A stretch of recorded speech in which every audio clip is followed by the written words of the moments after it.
प्यारे बच्चों, नमस्कार। कैसे हैं आप सभी? उम्मीद करता हूं आप सभी स्वस्थ होंगे और पढ़ाई भी अच्छे से कर रहे होंगे। तो प्यारे बच्चों, आज हम करने वाले हैं एग्जाम्पल नंबर 2। बहुत ही आसान एग्जाम्पल है, बहुत ही ज्यादा आसान एग्जाम्पल है, बस इसके कंसेप्ट समझना है। ठीक है ना? तो इस एग्जाम्पल को करने से पहले मैं आपको बता दूं, यदि आपको बेसिक कंसेप्ट क्लियर नहीं है इस चैप्टर के, मीन्स भाई ट्रिग्नोमेट्रिक रेशियोज क्या होती हैं, क्या हमें इस चैप्टर में करना है, तो please go and watch video number 1 and 2। ये टोटली बेसिक मैंने समझाया हुआ है इस चैप्टर का। वहां से पहले आप बेसिक कंसेप्ट समझ लीजिए, ये फिर क्वेश्चन तो आप चुटकियों में कर लेंगे। चलिए तो पढ़ते हैं question example number 2। An electrician has to repair an electric fault on a pole of height 5 metre. जो पोल है जिसपे इलेक्ट्रिशियन को रिपेयर करना है, कितने हाइट की है वो, कितनी हाइट है उसकी, that is given to you. देखो ये दिया तो हुआ ये फिगर में, this height, the height of this pole is 5 metre. इस पोल की हाइट कितनी है जी? 5 metre. She needs to reach a point 1.3 metre below the top of the pole. जो इलेक्ट्रिशियन है वो क्या है, मेल है कि फीमेल है? फीमेल है। उसको कितनी ऊंचाई तक, she has to reach 1.3 metre below the top. मान लीजिए इस टॉप से इस प्लेटफॉर्म तक उसको पहुंचना है। यहाँ पे मान लीजिए बैठ के इसको रिपेयरमेंट करनी है। तो यहाँ से लेकर जो यहाँ तक हाइट है ना बच्चों, वो कितनी है बताइए तो जरा। This is 1.3 metre. इतनी बात समझ में आ गई? अरे आ गई क्या? हाँ आ गई। To undertake the repair work. It is given in the figure. What should be the length of the ladder that she should use which when inclined at an angle of 60 degree? भाई कितने, जो ये ladder है, इस ladder की length कितनी होनी चाहिए यदि इस लैडर को कितने डिग्री पे झुका के वो चढ़ रही है? 60 डिग्री पे। मतलब लैडर अगर हम मान लीजिए, इधर देखिए, अगर मान लीजिए किसी चीज पे हमें चढ़ना है, तो ये तो ना कि ये चढ़ा ये चढ़ा ये चढ़ा ये ले बेटा चढ़ गया। नहीं, ऐसे थोड़ी ना चढ़ेंगे यार। पहले हम एक सीढ़ी लगाएंगे और फिर आराम से इस पे चढ़ेंगे। ठीक है ना? हम बंदर थोड़ा ना है कि भाई ये पड़ा और ये ऊपर चढ़ गया। तो 60 डिग्री पे इसको झुका के लेडर को रख दिया गया है। अब अब आपको बताना है how far from the foot of the pole should she placed the foot of the ladder. ये पोल का फुट है। अब इससे कितनी दूरी पर उसको अपनी सीढ़ी का फुट रखना है तो वो ऊपर चढ़ जाएगी। ठीक है ना? तो बहुत आसान है, and you have to take the value of √3 as 1.73। बहुत ही सरल क्वेश्चन है कि एक इलेक्ट्रिशियन है, उसको एक रिपेयर वर्क करना है एक पोल पे।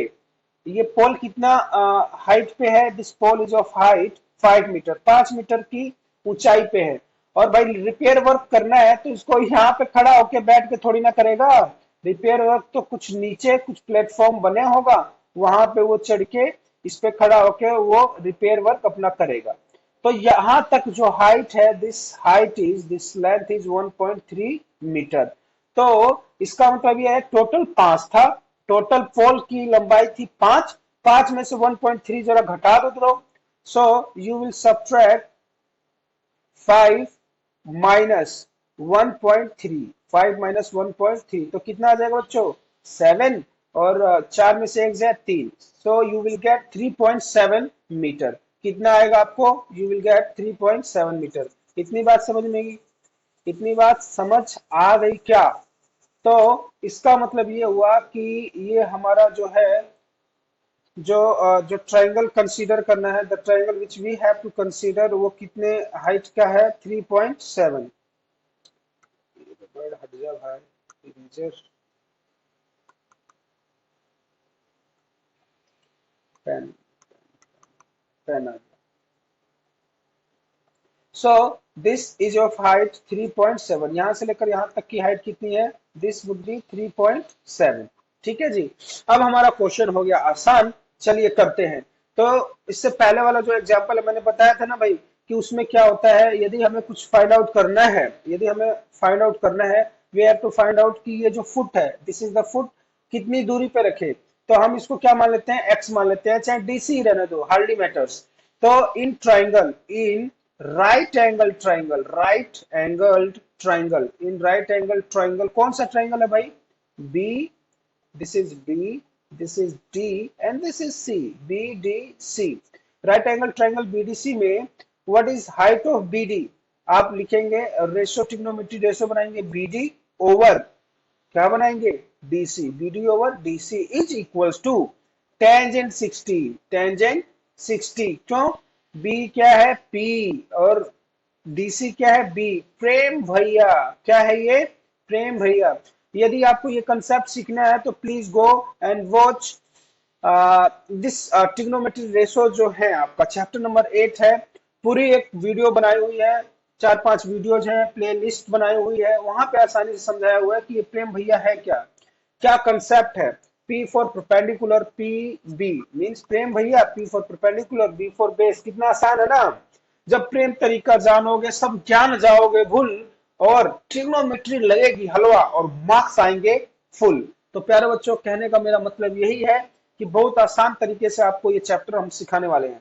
तो यहाँ पे वैल्यू रख दीजिए, BD की वैल्यू रखो भाई। What is the value of BD? BD की कितनी वैल्यू है? BD की वैल्यू है 3.7। The value of BD is 3.7 and DC हमें क्या करना है? We have to find out DC। DC तो हमें निकालना है। और टेंजेंट 60 कितना होता है? टेंजेंट 60 होता है √3। टेंजेंट 60 कितना होता है? √3। सो DC की वैल्यू, इसको एक बार क्रॉस मल्टीप्लाई कर लीजिए, ये DC into √3 is equals to, इसके नीचे कुछ नहीं होता, 1 है, 3.7। जिसका कोई नहीं होता उसका खुदा होता है यारो। 3.7 ओवर √3 मतलब 1 होता है। यहाँ पे 1 लिख दिया ना मैंने, कुछ नहीं था तो।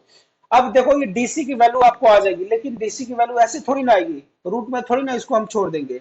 सो विल रैशनलाइज इट, √3 ओवर में √3 तो कितना आ जाएगा? 3.7 इंटू √3 ओवर में 3। ये किसकी वैल्यू आ गई? DC की। और इसको कैसे लिख देंगे आप?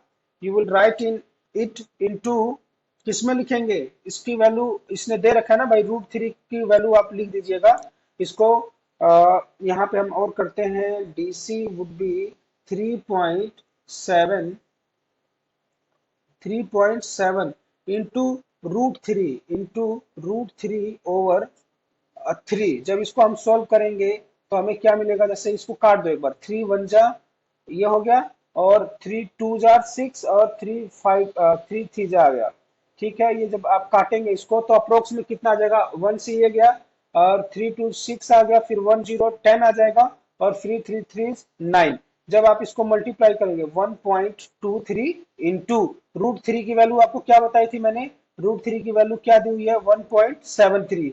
when you will multiply it, you will get 2.14 metre approximately. कितना आएगा ये? अप्रोक्स में वैल्यू आपको आ जाएगी। ठीक है ना? तो आप लास्ट में लिखेंगे, सो she should place the foot of the ladder at a distance of 2.14 metre, 2.14 metre from the foot of the pole. तो प्यारे बच्चों देखो कितना आसान है, बुक में पता नहीं किस तरीके से किया है, नहीं किया है मुझे नहीं मालूम, लेकिन अपना वाला जो तरीका है कितना आसान है बताओ मुझे, है ना आसान? तो बिल्कुल आसान तरीके से हमने ये निकाल लिया है। ठीक है प्यारे बच्चों, तो मुझे उम्मीद है आपको ये समझ में आ गया होगा।